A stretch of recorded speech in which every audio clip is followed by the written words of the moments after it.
E é tão bom poder confiar em alguém nesse momento tão doloroso, tão difícil, né? Sim, e procuro sempre honrar cada uma desses pacientes que chegam até mim, porque elas entregam a vida delas na minha mão. Aí cheguei para fazer o exame, olha, estão pedindo para que você faça com a doutora fulana de tal. Eu acho que tem alguma coisa nesse exame. Fiquei bem apreensiva, comecei a entender que a gente quer ter um controle de todas as coisas, que a gente quer uma vida regrada, formatada, e que o controle não existe. Eu tive o privilégio de pegar num estágio muito inicial.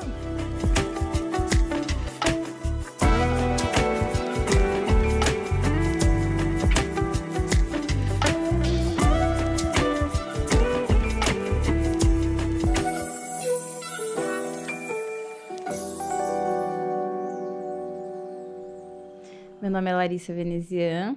O meu é Mariana. E esse é o nosso Pod Mama.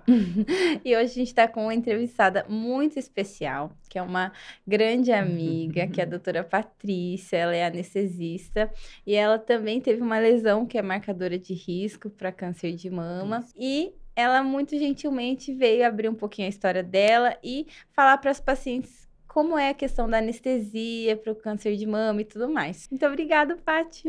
Eu que agradeço estar aqui com vocês hoje, um prazer, realmente, eu me sinto honrada pelo convite, um projeto maravilhoso, lindo demais, esse que vocês estão aí liderando. Espero que muitas mulheres possam ser alcançadas, né, e que a gente possa levar um pouquinho de conforto, né, de direção para elas nesse momento de dificuldade que é atravessar por essa doença. Vamos lá. Ai, muito obrigada. Sem dúvida, você era uma pessoa que tinha que vir aqui, porque você tem o perfil, tem a nossa cara do nosso projeto, porque você é uma pessoa muito humana.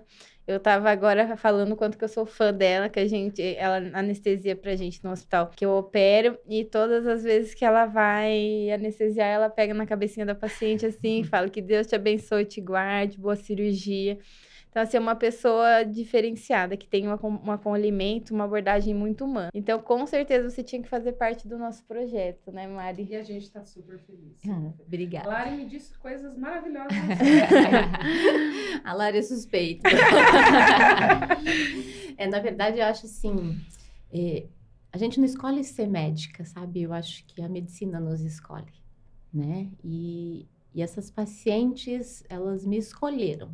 Eu tenho um prazer, um carinho absurdo, um amor muito grande por cada uma delas, sem nem conhecê-las, sem nem saber a história delas, né? Mas realmente esse momento olho no olho com cada uma, e às vezes elas estão de olhos fechados ali quando a gente vai iniciar a anestesia, por medo, não sabe o que vem, né? Eu ainda peço, né? Abre os olhos, olha para mim. Né? Então, é um olho no olho, realmente, e é um momento de colocá-las no colo, realmente, sabe? Não, e é muito importante. E é muito especial mesmo. Sim. Eu tenho verdadeiro amor pelo que eu faço ali com essas pacientes. Não, e não foi só uma vez que eu vi a hora que você faz o olhinho cair a lágrima do lado, assim. Sim. Porque é uma coisa que precisa, ela tá com medo, e saber que tem alguém ali que tá com ela, que vai cuidar dela, né, durante toda aquela cirurgia, e que é tão humana, e que realmente tá ali de verdade, é uma coisa que deve ser... E é tão bom poder confiar em alguém nesse momento tão doloroso, tão difícil, né? Sim, e eu acho que a anestesia é muito isso. Eu procuro sempre honrar cada uma desses pacientes que chegam até mim, porque elas entregam a vida delas na minha mão, né? Elas não sabem o que vai acontecer, né? Todo mundo chega com medo se vai acordar da anestesia, o que pode acontecer. Então, eu acho que é um momento bem delicado e eu prezo muito por cuidar realmente da paciente, né? Ela entregou a vida dela na minha mão, eu vou fazê-la dormir, eu preciso trazê-la de volta depois, né? Claro, a gente não detém todo o controle, mas eu não saio do lado, a Lari sabe, eu fico todo o tempo ali cuidando. E realmente é um acolhimento bem especial que a gente faz ali. De forma brilhante, cuida das pacientes de forma brilhante. E é exatamente isso, não sai do lado da paciente. Exato. Todo o tempo, olhando e cuidando mesmo, né, da paciente. Então, aproveitando que a gente já está falando dessa parte de anestesia, Paty, eu queria trazer um pouco de informação para as mulheres sobre a anestesia. Qual que é a anestesia geralmente que você faz para o câncer de mama? Quais são os tipos e como é que funciona? Para elas entenderem um pouco melhor. Tá. geralmente a gente faz anestesia geral, né? O que é uma anestesia geral? Você vai tirar a consciência da paciente, você vai tirar os movimentos dela e você vai tirar a dor dela, né? Então, ela vai ficar dormindo um sono profundo, né? Na anestesia geral, a gente precisa colocar um tubinho na garganta para que ela possa respirar através dos aparelhos, né? E com isso, a gente vai monitorizando todos os sinais vitais ao longo de todo o procedimento cirúrgico. Então, se ela está dormindo muito ou se ela está superficializando, a gente vai tendo os parâmetros ali para ir controlando as medicações que a gente vai fazendo no transoperatório, né? Então, eu digo que é muito seguro hoje, né? As medicações na anestesia geral são medicações em que todas elas têm um antagonista, né? E se não tiver um antagonista, ela é autometabolizada. O organismo mesmo vai se incumbir de eliminar aquilo e vai acabar aquele efeito de uma maneira bastante rápida hoje. Então, eu acho que das anestesias é a mais segura, né? Então, a gente acaba optando pela anestesia geral mesmo, né? No pré-operatório é interessante que ela faça exames de sangue, né? Que a gente sempre pede no pré-operatório, dependendo da idade, um eletrocardiograma, um ecocárdio também para ver a função do coração, como é que tá. E de posse disso na mão, a gente consegue escolher a melhor anestesia, as melhores medicações para fazer para essas pacientes, né? Em geral, o início do sono é bem rápido, né? São segundos, minutos ali, um minuto e meio, ela já está dormindo, né? E o despertar é um pouquinho mais lento, mas em média 15, 20 minutinhos elas já estão respirando sozinhas, já estão conversando com a gente, sonolentas, muitas vezes não lembram ainda daquele momento, mas já estão responsivas e com os sinais vitais normais, respirando sozinhas, né? E aí fica na sala de recuperação anestésica até ir pro quarto, quanto tempo? Mais ou menos 1 hora, que é o tempo para ela tá bem desperta mesmo, para a gente ver se não faz nenhuma depressão respiratória, para um controle de dor mais apurado ali com a gente. Mas em média, mais ou menos 1 hora, a gente acaba mandando já para o quarto. Certo. Então, exames para cirurgia é exame de sangue? Um eletro interessante, né? E se for uma paciente um pouco mais de idade, uma ecocárdio, que é um ultrassom do coração, que fala sobre a função do coração. Também a gente tem que ver se tem alguma comorbidade, alguma patologia de base, né? E aí, definir o que você vai pedir. Paty, conta pra nós como foi a sua história com a hiperplasia atípica. Bom, eu tenho o costume de fazer mamografia anualmente. Não é uma coisa muito recente, confesso, né? Eu tinha muito medo de fazer, porque todo mundo reclamava que era um exame que doía muito, que apertava, que amassava, que puxava, esticava, enfim. E eu tinha muito receio, né? Mas aí a gente põe a mão na consciência, começa a ficar um pouquinho com mais idade. Falei, não, eu preciso começar a fazer de uma maneira correta, né? A cada ano. Então, eu comecei a fazer já há bastante tempo. E aí, num dos exames de rotina, a gente detectou algumas microcalcificações. Só que como eu tenho prótese de mama, geralmente eu fazia mamografia e alguma posição não ficava muito boa. A imagem sempre me chamavam para repetir o exame. Então, eu já estava indisposta de fazer um exame, eu sempre sabia que eu ia ter que fazer 2, porque na semana seguinte eu ia ter que voltar para complementar o exame. E aí, nesse ano, que foi em fevereiro do ano passado, nesse exame, na verdade, o que aconteceu? Me chamaram para repetir o exame, e aí eu falei assim, ai, de novo, tal, levei 1 mês para repetir o exame. Aí cheguei para fazer o exame, olha, estão pedindo para que você faça com a doutora fulana de tal, estava lá no sistema. Falei, se estão pedindo aqui para fazer com uma pessoa específica, eu acho que tem alguma coisa nesse exame. Fiquei bem apreensiva, repeti o exame, esperei o laudo e veio um BIRADS 4, que eles chamam, né? Que é uma classificação de risco da imagem da mamografia. E aí, a minha médica optou por a gente fazer uma punção, tirar alguns pequenos fragmentos para biopsiar, ver o que vinha. Nessa biópsia veio uma hiperplasia colunar com atipia e ela resolveu tirar a lesão toda porque ao redor dessa hiperplasia colunar, que não é tão grave, acho que a Lari pode explicar um pouco mais, poderia ter alguma área que já fosse um câncer. Então ela decidiu pela cirurgia, eu concordei, né? E nós fizemos a cirurgia, demorou ainda um processo, convênio, burocracia, enfim. Isso, eu fiz o exame em fevereiro, repeti em abril e eu fui operar só em julho, consegui a cirurgia.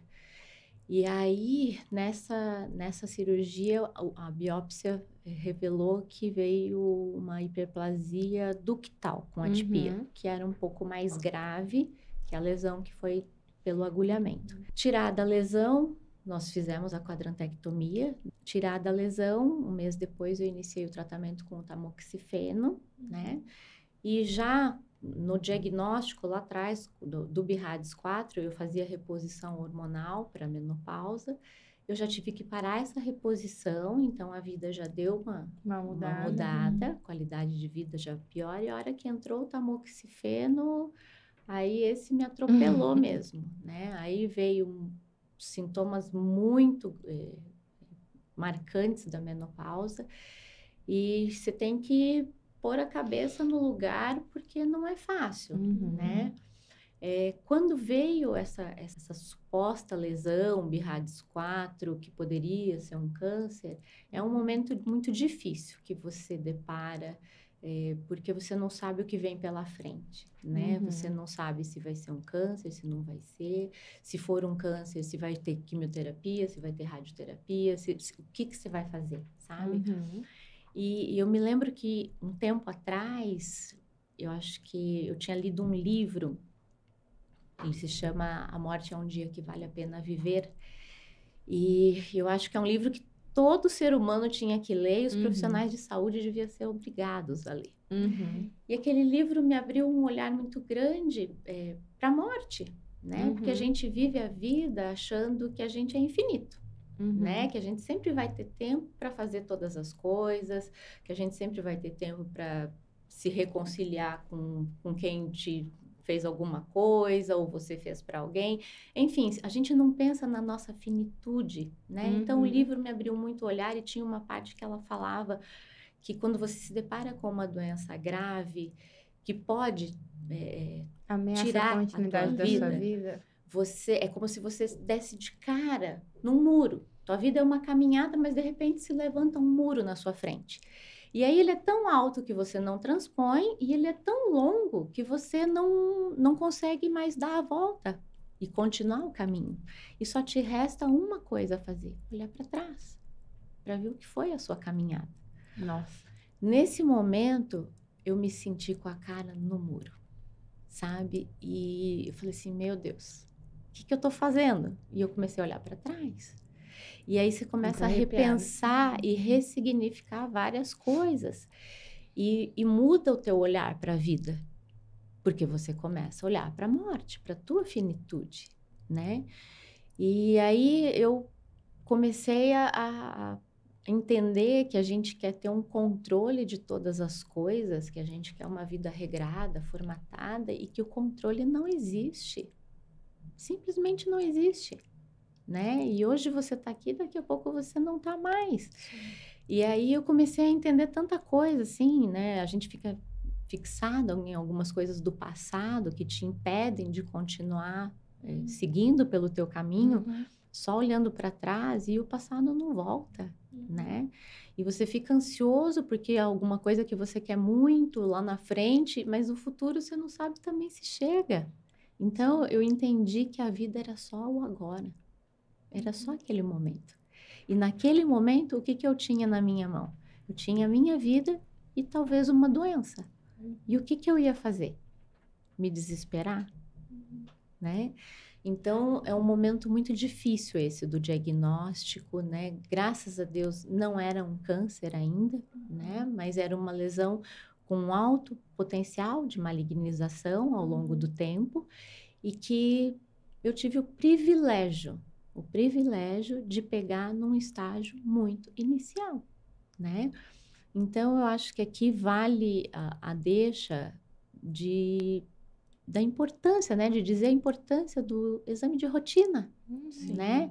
Então, mulheres, façam mamografia anualmente, por favor. É a chance que a gente tem de pegar uma doença no início e essa doença ser curativa, né?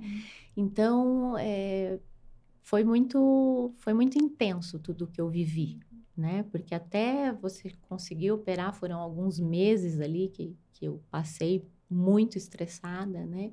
Sem saber o que viria pela frente e tendo que viver um dia de cada vez, sem nenhum domínio sobre a situação. É muito louco, porque todos os podcasts que a gente faz aqui, a gente fala sobre isso, né? Que a vida é agora.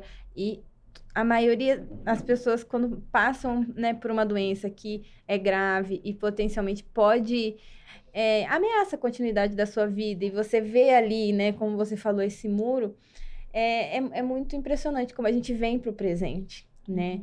E eu te conheci já nessa fase de reconstrução, assim, de ressignificação, e eu também venho vivendo essa fase, e a gente troca muito ali no centro cirúrgico, né, sobre isso. E eu acho que é isso, acho que é a gente conseguir ver isso, vir para o presente e começar a viver agora, né, de uma forma diferente, assim, né? E para explicar um pouco em relação à hiperplasia atípica, né? É assim, as células atípicas, o que ela é? Uma célula que foi modificada geneticamente ali por alguma alteração, ela teve uma mutação e ela, por exemplo, tem potencial de se proliferar de forma desordenada, né? A hiperplasia ductal atípica, a diferença dela do carcinoma in situ e do carcinoma invasivo é a quantidade de células, né? Quando tem mais células, a gente chama de carcinoma in situ. E quando essas células invadem os vasos sanguíneos, que elas têm potencial de metástase, né? Podem correr pela corrente sanguínea, a gente chama de carcinoma invasivo. Então, quando a gente já sabe hoje que tem uma hiperplasia ductal atípica, a gente tem um risco maior naquela pessoa de ter câncer, né? Então, a gente chama agora você de uma paciente de alto risco, né? E a gente faz... Por que isso é bom? Porque a gente consegue fazer um segmento diferenciado e a gente consegue fazer uma coisa chamada quimioprofilaxia, que é exatamente o que você está fazendo. Que os estudos mostram que o tamoxifeno reduz em torno de 50%, nesses casos, até mais nos casos de hiperplasia atípica, de você vir a ter o câncer de mama, né? Então, assim, uma das coisas que eu vi um médico que eu gosto muito falando e que eu apoio a partir do momento que você tem a informação, você está no comando, né? Ele fala muito isso sobre as mutações genéticas, que você já tem aquela mutação, né? Então, será que eu descobri... eu não vou fazer o teste para não descobrir, mas você já tem, né? Igual assim, isso já aconteceu com você. E então, o mais importante é a gente estar no comando, porque a gente tem o que fazer. A gente tem como fazer um rastreamento diferenciado para essa paciente, né? A gente tem como usar medicações que fazem quimioprevenção. Então, a gente está no comando, né? E, como você falou, você fez a mamografia. Sua mamografia descobriu uma lesão. Essa lesão a gente tem que operar pelo risco de subestimação, ou seja, risco de ao redor ali ter um carcinoma in situ ou um carcinoma invasivo. Operou, tirou, não é nada. Você tá curada, né? Você não tem nada. Então, assim, é isso. Se você tem uma hiperplasia, você vai ficar curada. Se você tem um carcinoma in situ, você tem 99% de chance de ficar curado. Se tem um carcinoma inicial... Que maravilha. Se você tem um carcinoma inicial, você tem 95%. E isso vai diminuindo conforme o tamanho do tumor, a extensão, o tipo, etc. Então, essa é a importância da gente fazer diagnóstico precoce. Né, Paty? Então, é muito importante você estar aqui falando sobre isso para a gente falar para essa mulherada. A gente tem mulheres aqui de todos os jeitos, já sentaram aqui na nossa cadeira. Jovens com tumores grandes, tumores pequenos e uma lesão de risco, né? Uma lesão que a gente consegue ter total domínio de resolver e agora te acompanhar de pertinho. Não, e assim, mesmo lá no hospital, né, Lari, eu já peguei pacientes, assim, que eu gosto de ler os prontuários para ver a evolução da doença, a história natural, né? E você vê que com o passar do tempo mesmo, né, os meses que vão se passando, essas hiperplasias, elas vão se tornando células malignas, elas viram câncer, Sim. né? Então, a chance que essa mulher tem é um diagnóstico precoce. Uhum. Isso é fundamental, porque é uma lesão menorzinha que está ali bem localizada, que não mandou célula metastática para tudo que é lado já, Uhum. entendeu? É a chance. É a nossa Ainda que chance. tenha que fazer uma cirurgia, que tenha que fazer quimioterapia, que tenha que fazer radioterapia. Não O importa. diagnóstico O diagnóstico precoce salva a vida. Salva. te dá E alternativas, Vida, né? entendeu? E assim, como a gente estava falando até no outro, quando a gente descobre antes, a gente tem menos morbidade, menos risco de metástase, menos risco de uma cirurgia mais Uma cirurgia agressiva. menos invasiva, Você né? consegue fazer uma cirurgia conservadora, que a relação do tumor entre o tumor e a mama é pequena, e você consegue fazer uma cirurgia sem grandes defeitos, sem grandes remodelamentos também. Sim. E isso vai impactar diretamente na morbidade, na funcionalidade para essa paciente, Sim. no impacto estético, até na axila, quando a gente não precisa tirar todos os gangliozinhos, diminuir o risco de linfedema, de inchar o braço, né?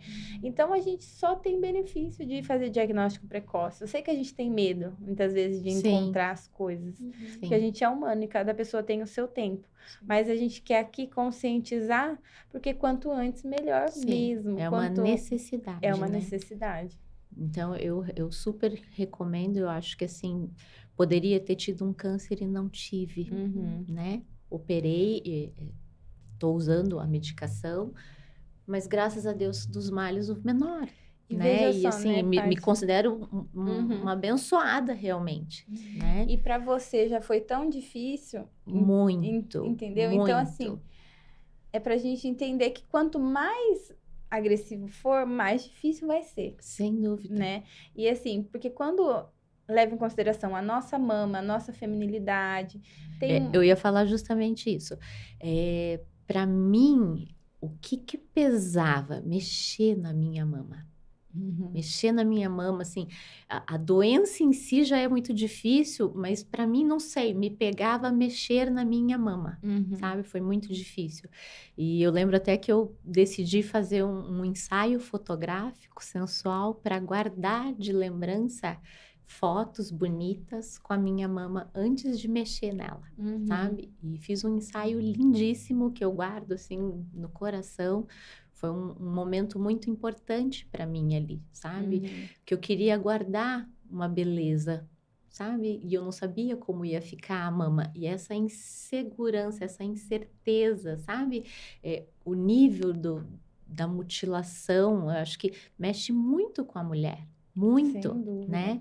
E eu imagino, eu já vi alguns pods de vocês aí, Uhum. e me chamou a atenção que tem mulheres que realmente ficam muito abaladas quando perdem o cabelo, quando perdem a mama, e tem mulheres que respondem, reagem muito bem, né? Então é muito variável, mas naquele momento eu vi o quanto isso me fragilizou, sabe? Me abalou mesmo. Uhum. E eu me lembro até que no dia da minha cirurgia, eu desci para radiologia, porque eles iam injetar um tecnésio radioativo para localizar bem a lesão. E eu desci para radioterapia, para o setor de radioterapia, e eu estava entrando no corredor de cadeira de rodas, e eu encontrei no corredor, não, tá? A moça estava numa sala, né? Mas eu passando no corredor, nossos olhares se encontraram, sabe? Uhum. E sabe aquele olhar de alma, assim, sabe? E ela careca, sem sobrancelha, sem cílios, muito abatida, um olhar triste, assim, sabe?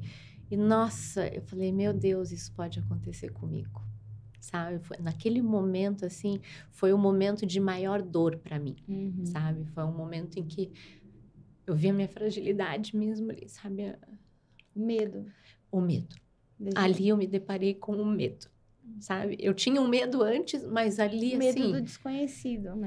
ali materializou para mim o que poderia vir, né? Então, foi muito intenso, foi muito dolorido, né? Mas aí você respira fundo, né? Volta pro quarto, não fala nada para ninguém e vamos esperar o que vai ser, que eu vou ter que passar, porque só eu vou ter que passar. Uhum. E graças a Deus veio veio a hiperplasia e eu não precisei fazer uma quimioterapia, nada mais. E tô aí cuidando. Mas é muito legal isso, Paty, porque, como você falou, a gente cuida de vidas humanas, né? E cada pessoa, ela lida de um jeito, né? Cada um. E assim, por mais que às vezes a pessoa pareça ali muito forte, em algum momento aquela fragilidade vai chegar. Talvez Sim. não seja na hora da quimio, talvez seja na hora da cirurgia. Em algum momento ela vai se dar conta que a vida dela está em risco, que ela está com medo e que ela vai enfrentar, Não, né? e eu acho que é importante também falar que acho que a paciente tem que se permitir viver essa vulnerabilidade. Sim. Uhum. E é isso que eu Sabe? queria. Que a gente fica, não, você tem que ser forte, você tem que aguentar. Não, não tem que ser forte. Sim, Você tem que ter força. sim. Mas no momento que tiver que desmoronar e chorar, chore. E, Paty, Faz bem.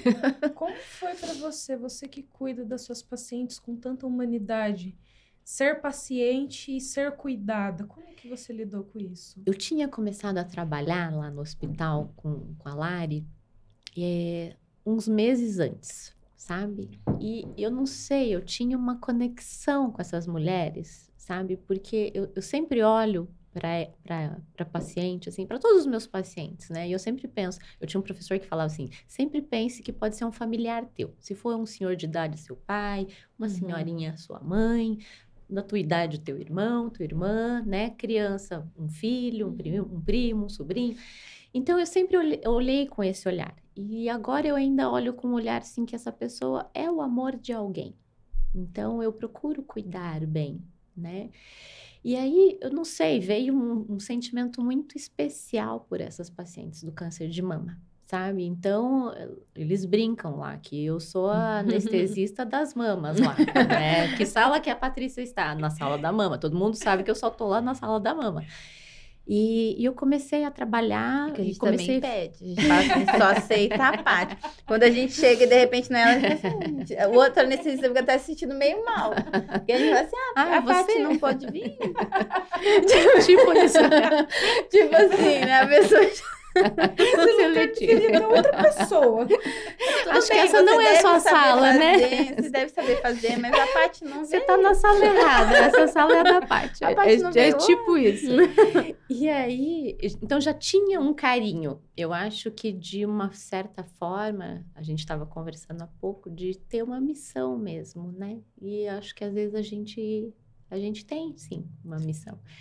E quando eu me deparei com a minha lesão, aí que o amor por essas pacientes veio com tudo, assim, me atropelando. Mas eu acho que já foi anterior, sabe? Tipo, acho que Deus colocando ali no caminho, já, sabe? Para você ver, para você colher, para você cuidar, né? E aí eu passei tudo o que eu passei e o meu amor por elas só aumentou. Né? Então, hoje eu tenho, assim, uma paixão por cada uma delas. Eu amo fazer parte dessa equipe. Trabalhar com a Lari é muito bom.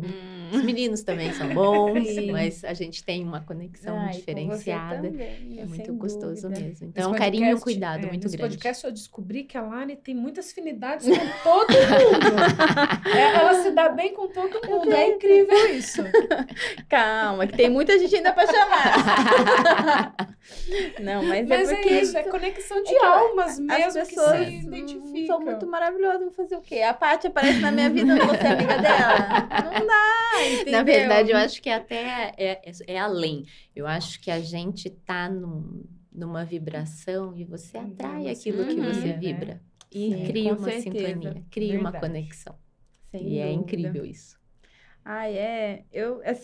Eu acredito nisso também, que a nossa vida, ela acaba colocando a gente no caminho certo e muitas vezes vem, talvez em forma de doença, em forma de alguma amiga que tá com essa doença, né? Porque eu também, como você, sempre tive muita afinidade com a mastologia, desde a época da faculdade, que eu fazia um trabalho de limitação de movimento com um professor meu que pacientes pós-mastectomizadas e tudo. E eu conversei com muitas mulheres, porque eu fazia os questionários. E eu já tinha essa afinidade muito grande com as pacientes com câncer de mama, sabe? E aí eu fui começando a vida. E aí, quando eu entrei na residência, eu comecei a operar, adoro operar, você sabe? E aí, na residência de GO. E aí, eu meio que já tava assim, acho que eu vou fazer isso aqui, acho que eu vou fazer alto risco. E aí foi quando uma das minhas melhores amigas teve câncer de mama. E quando eu passei aquele ano com ela, claro que não foi por isso que ela teve câncer de mama, né? Mas assim, ela tinha que passar por aquilo na vida dela. E eu tinha que passar por aquilo junto como amiga dela e como acompanhante, né? Porque ela é praticamente uma irmã para mim. A gente morou junto na faculdade, todo o período. A gente é uma irmã mesmo, né? Eu falo que a família dela é minha família baiana, né? Então, foi muito difícil para mim. E quando a gente passou aquele ano, eu falei, não, eu tenho que continuar estudando, porque eu quero ser para outras pessoas o que eles foram para nós. Então, eu acho que às vezes é um sinal, assim, do universo colocando a gente naquele caminho que você estava querendo dar uma saída, vem. E, assim, claro que não... Você tinha que passar por isso, mas às vezes é aquela coisa do destino, te alinhando. Vamos continuar aqui, nesse propósito que você tem muito para ajudar para essas mulheres, porque é o que a gente estava falando agora. A oncologia, ela precisa, assim como ponto 1, pessoas humanas. Pessoas com empatia. Entendeu? E isso você tem de sobra. Eu acho que até E a gente tem compaixão, precisam. né, Lari? A empatia é você conseguir se colocar no lugar do outro. A compaixão, você se coloca e ainda quer ajudar o outro, né? Então, eu acho que a gente tem compaixão. Sim. Porque a gente pode, sim, fazer alguma coisa melhor por cada uma delas. Com certeza. Né? E o fato de você estar ali presente mesmo naquela hora e dar o seu amor, trocar ali com elas é tão importante, porque muitas vezes elas não têm outras pessoas. É o que a gente estava falando agora no podcast anterior, que teve uma paciente que a gente operou lá e que ela estava chorando. Aí eu falei assim, por que você está chorando? Ela, é porque eu tô sozinha, doutora. Porque eu não tenho ninguém. Meu pai me deixou aqui, foi embora, aqueles problemas sociais, né? E às vezes a pessoa tá tão sozinha naquele momento tão fragilizada. Difícil, né? E ter alguém ali que pega no rosto dela e fala, ó, eu tô aqui, eu vou cuidar de você, é muito importante. Faz diferença, né, Lari?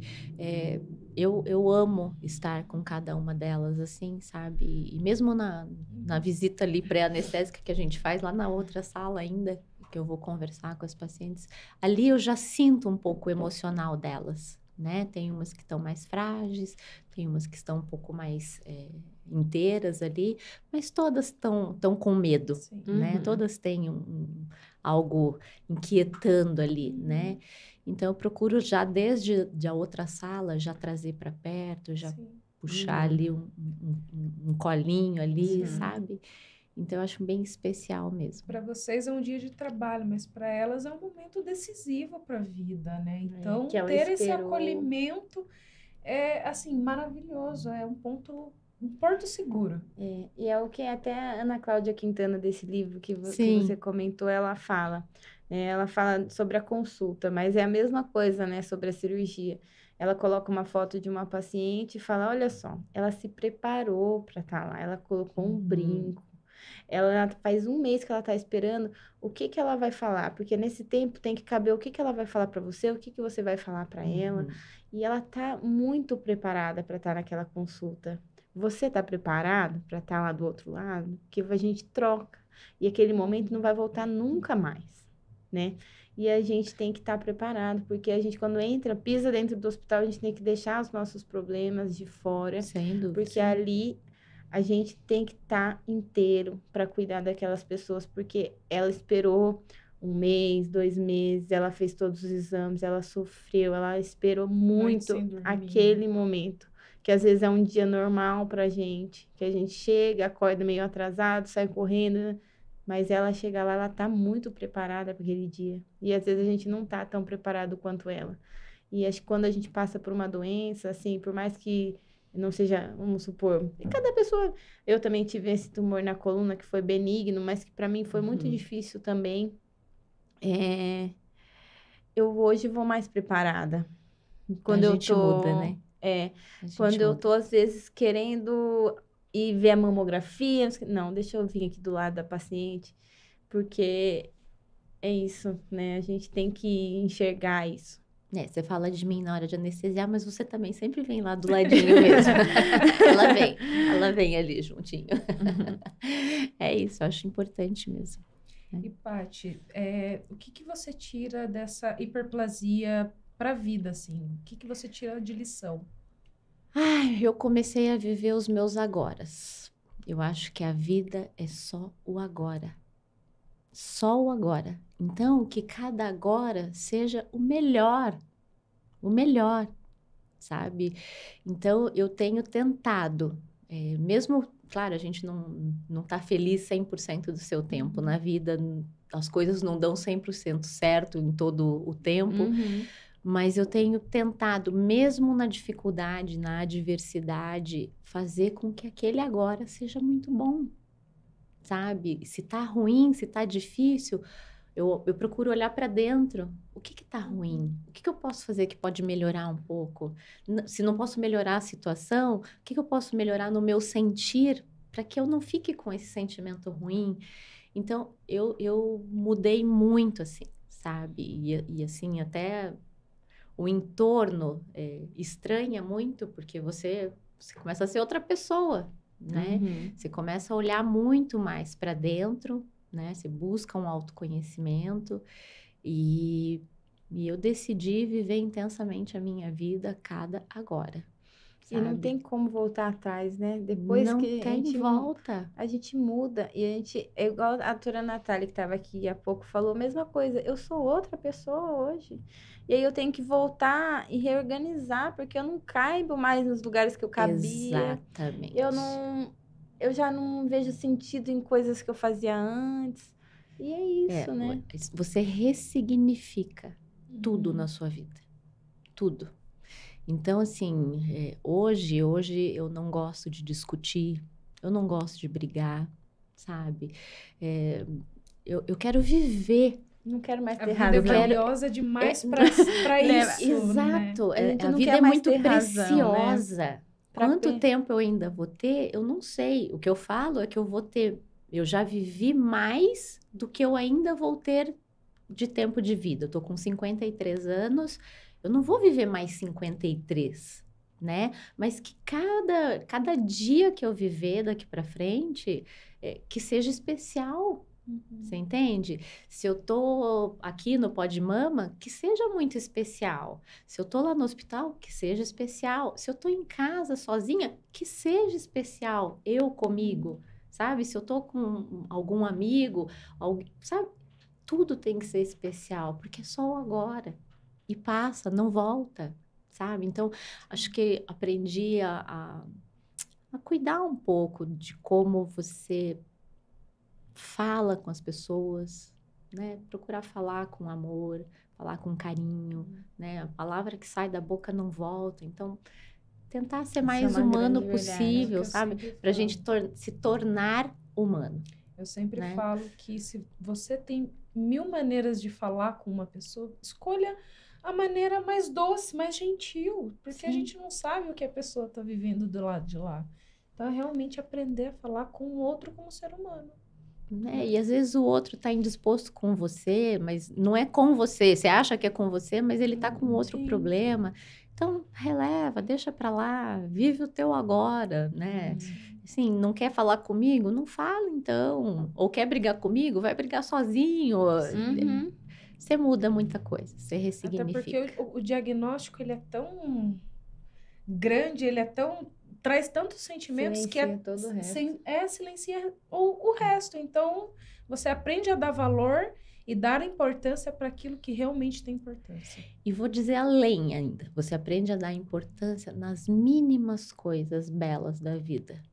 Sabe? Uma flor que você passa e vê uma árvore toda florida, sabe? Me encanto. Às vezes eu paro para ficar olhando, sabe?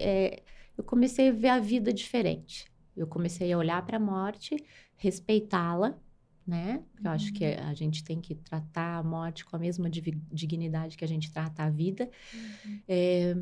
Mas a vida é preciosa demais. Então, que a gente possa viver intensamente cada dia. Cada agora. Nossa, não é tão poético. Mas é realmente. É lindo e é muito verdadeiro. E eu acho que das lições que a gente tira aqui no podcast é isso, né? Os nossos muros, eles trazem a gente muito pro agora. E se a gente souber ressignificar isso, a gente pode mudar para muito melhor. Sem dúvida. E a vida fica mais leve. Fica. fica. A vida fica mais Paty, leve. e nesse período, você faz terapia, você faz acompanhamento psicológico? Eu tinha começado a fazer terapia só depois desse processo, né? Eu vinha num processo de autoconhecimento já há uns 2 anos, desde junho de 22 eu comecei um processo de autoconhecimento, então eu já vinha mudando muito. Então, aí foi quando eu tive a oportunidade de ler esse livro da Ana Cláudia, tudo. E aí, em 2023, no começo do ano passado, que eu comecei a trabalhar com você lá, com as pacientes da mama, eu vi que eu precisava ir para terapia, mas você não quer mexer nas feridas que você sabe que você tem, né? Eu nunca tive coragem de mexer nessas feridas. E aí, nesse processo, eu decidi que eu precisava fazer terapia, sim. E foi a minha melhor decisão, sabe? Faço ainda até hoje e acho que não vou parar nunca, né? Para você se conhecer realmente. Como cada agora tem que ser especial, e a vida é só o agora, então eu preciso me conhecer, eu preciso saber quem eu sou, eu preciso saber qual é o meu desejo, eu preciso saber o que eu não quero, o que eu não gosto, o que eu não tolero, eu preciso saber os meus limites, eu preciso conhecer a minha essência. E aí, para poder viver cada agora da melhor forma possível. E aí eu comecei nesse processo de terapia e tô amando. Eu acho fundamental, né? E eu acho que para as pacientes que descobrem a doença é fundamental suporte emocional, psicológico, assim, como profissional. Eu estava pensando agora que a gente estava falando desse livro, tem um livro que você precisa ler, chama Enquanto Eu Respirar. Foi de uma paciente que ela era uma paciente metastática, ela viveu acho que quase 10 anos com a doença metastática. Ela também tem TED Talks, ela é maravilhosa. E é uma lição de vida também o livro. Eu vou comprar para te dar. Vou adorar ler. É muito o seu perfil, assim. E quer perguntar mais? Sim, Paty, você falou que teve esse apoio psicológico que pra gente, assim, a gente sempre bate na tecla. E quem segurou a sua mão? Quem foi, assim, a sua rede de apoio, aquele familiar que te ajudou e que trouxe você pro agora e falou, não, a gente vai passar por tudo isso juntos? Pergunta difícil essa de responder. E se isso foi importante para você? Eu sempre fui uma pessoa que eu queria controlar todas as coisas, né? Eu queria ter segurança, né? Passam aqui ter segurança do que estava acontecendo e tal. E eu sempre fui muito autossuficiente, né? Então, de repente, eu me vi fragilizada, né? Minha família, núcleo de família, assim, com um pouco de dificuldade de acolher, não de acolher, mas também fragilizados com dificuldade de me dar suporte, né? Acho que assim fica melhor a fala. Então, eu me senti em muitos momentos muito sozinha. E eu tenho uma característica de me fechar comigo mesma em momentos de dificuldade. Então, em alguns momentos eu acho que eles tinham dificuldade de me dar o colo, mas em momentos eu tinha dificuldade de pedir o colo. Então, eu vi o quanto eu tinha dificuldade aceitar que as pessoas cuidassem de você. De reconhecer a minha fragilidade, de reconhecer a minha vulnerabilidade, de me expor e de aceitar que cuidassem de mim. E teve um dia que nós temos um grupo de WhatsApp de alguns amigos, assim, e eles ficaram sabendo o que eu estava passando e um dos amigos me mandou uma mensagem no privado. Uma pessoa, assim, que era meu amigo, a gente, né, tem o grupo ali, mas não é da minha rotina diária, não é uma intimidade. Mas ele foi muito carinhoso, muito carinhoso. E ele me colocou em contato com 2 amigas que estavam em tratamento de câncer de mama, sabe? E aí foi tão especial quando essas 2 amigas dele, que nem me conheciam, me escreveram, sabe? E ali eu pude entender da importância de você se abrir para receber o amor das pessoas, para receber esse carinho, esse apoio. E aí eu comecei a a me abrir um pouco mais para isso, sabe? Mas eu tive que quebrar algumas camadas ali que eu mesma colocava, sabe? Porque é o que também a Ana Cláudia fala, né? Existe a dor, mas existe o sofrimento humano. E o sofrimento é de cada um, né? Sim. E aí, não importa se você teve um tumor benigno, maligno, uma lesão de risco, um tumor metastático, porque a doença encontrou você. E aí, como você vai sentir a sua dor, o seu sofrimento, porque sofrimento não se mede, o seu é maior, o meu é menor. Exatamente. É o seu sofrimento, é a sua história, foi como você conseguiu ressignificar isso, né? Então, é muito rico isso, você conseguir também se conhecer. Sim. E dentro desse sofrimento entender sua fragilidade, entender que você tem que ser cuidada, às vezes abrir essa portinha do cuidado para sempre, né? Sim. Não só agora, entender que a gente não tem controle. E que a gente não é uma ilha. Sim. Assim, até anestesia, né? Porque você quer controlar tudo, até a respiração, se a pessoa dorme, se a pessoa acorda. Você vê que em que momento isso vai acontecer? Né? É controlar aquilo que se pode controlar. Né? Exato, mas assim, isso fala uma característica dela, ter escolhido ser anestesista. Porque quando é um você controle tá total, né? anestesiando alguém, você está 100% no controle da vida daquela pessoa, né? Se ela vai respirar, se ela não vai, se ela vai acordar, se ela vai dormir. Você, como você falou, você sabe se tem um remedinho que liga, que desliga, o agonista, o antagonista. Então, você estava no controle, né? Então, exatamente isso. Abrir um pouquinho. Ela foi no ponto. Abrir um pouquinho. Um pouquinho muito. Abaixei totalmente. Assim, e ver que a gente aceitar que a gente não tem controle, né? É difícil. Sim. Eu também tenho um pouco de dificuldade. Quando eu fui fechar meu olhinho lá para deixar alguém operar minha coluna, você fica pensando em tudo que pode acontecer, mas aí a gente tem que ter o quê? Fé, confiar em Deus, no nosso propósito e pedir para Deus pôr a mão naquela pessoa. E o que cada um tem que passar, só essa pessoa vai passar, né? E eu acho que em todas as experiências que a vida te traz, em todas elas, pergunte para quê? Porque tem um propósito. Seja de crescimento pessoal, de crescimento espiritual, seja de você ter uma experiência para poder ajudar outras pessoas, você vai encontrar a resposta, né? Então, é um para quê? Para que eu estou passando por tudo isso, né? E se eu tenho que passar, eu vou passar. Sabendo que câncer de mama hoje é uma doença que pode ser curada, né? Se o diagnóstico for precoce, melhor ainda, né? Uma cirurgia menor, menos invasiva, menos mutilante, menos agressiva, menor chance de você ter metástase, de acometer outros órgãos. Enfim, diagnóstico precoce eu acho que é fundamental. A gente está levantando essa bandeira, e a gente falou até agora no podcast com a Nathalie também, que essa minha amiga que teve câncer de mama, ela criou como se fosse o nome para um movimento, que vai ser o movimento procura, né? Porque tem curei na frase, né? Eu procuro e curo, né? Procurei e curei.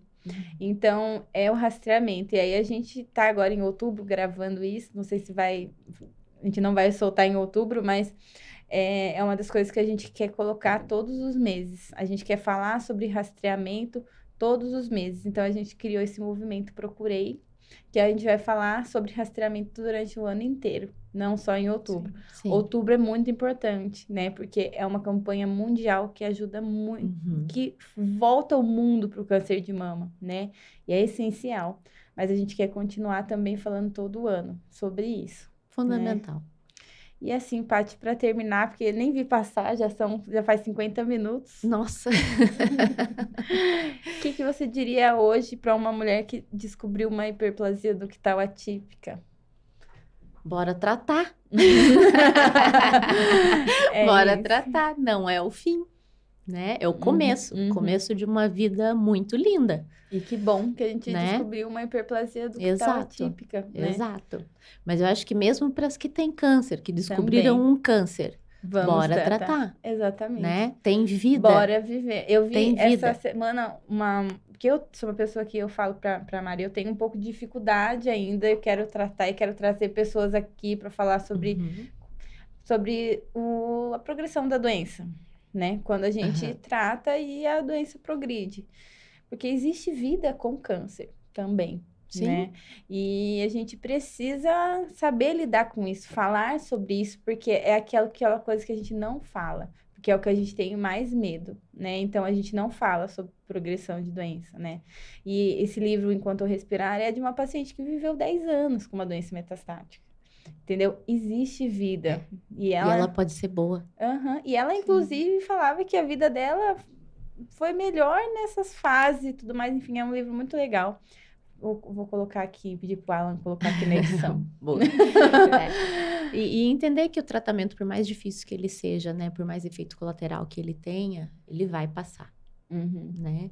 E é uma condição, é um momento da vida que você vai ter que passar por aquilo. Então, que o teu emocional esteja fortalecido, que a sua fé esteja inabalável, para que você tenha substrato realmente para passar por esse vale e sair lá do outro lado bem feliz, contente. E lidar com a nova pessoa que você vai ser, né? Como a Natália falou. Agora eu sou uma pessoa que eu fiz bloqueio hormonal, eu passei por tudo isso, eu sou uma pessoa diferente. E aí o caminho se conhece andando, né? A gente tem que aprender a lidar com a gente todo dia, porque a gente já mudou. Depois e ressignificar, né? Sim. Por exemplo, rapidinho, eu durmo muito mal, porque eu acordo com os calorões. Então, a minha qualidade de vida piorou muito. A qualidade do meu sono, péssima. Então, eu vivo exausta.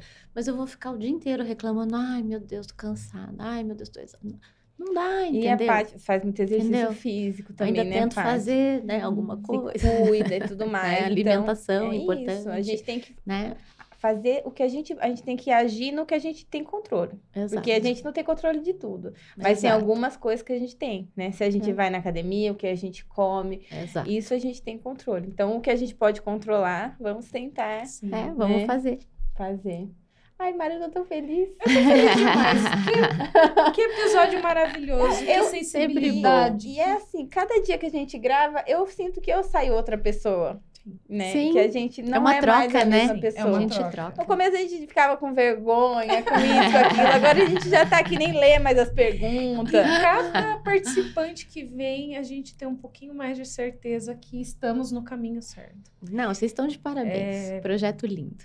A nossa missão tá aqui. E a gente precisa continuar, a gente precisa ajudar as mulheres, assim, de humano para humano, né? Um brinde. Gente, caneca chiquérrima, ó. Não, foi. Caneca chiquérrima. Mais um pó de mama lindo. Eu amei. Obrigada, Paty. Agradecemos muito, estamos muito felizes. Estou super feliz de te conhecer. Que sensibilidade, que tato para lidar com pessoas. É tão gostoso encontrar esse tipo de pessoa. Obrigada, a energia querida. bate. E quer agradecer, Lari? Eu quero agradecer a Paty, porque por você ter vindo aqui, abrir, eu sempre falo isso, essa caixinha que às vezes é uma caixinha de vulnerabilidade, um episódio mais difícil da sua vida, para ajudar outras mulheres. Então, muito obrigada por essa generosidade de ter vindo aqui. Obrigada a vocês. E a gente tem uma parceira que dá presentinhos para vocês, para brilhantar. Que amor! A Paula da Serflor mandou esse mimo maravilhoso. Que lindo, obrigada. Para te deixar ainda mais linda, mais radiante. Paula, obrigado. Pode, claro, mostra para o pessoal de casa esse mimo. Não, eu sou apaixonada pelo trabalho da Paula. Você falou que passa pela árvore florida e dá mais atenção para isso.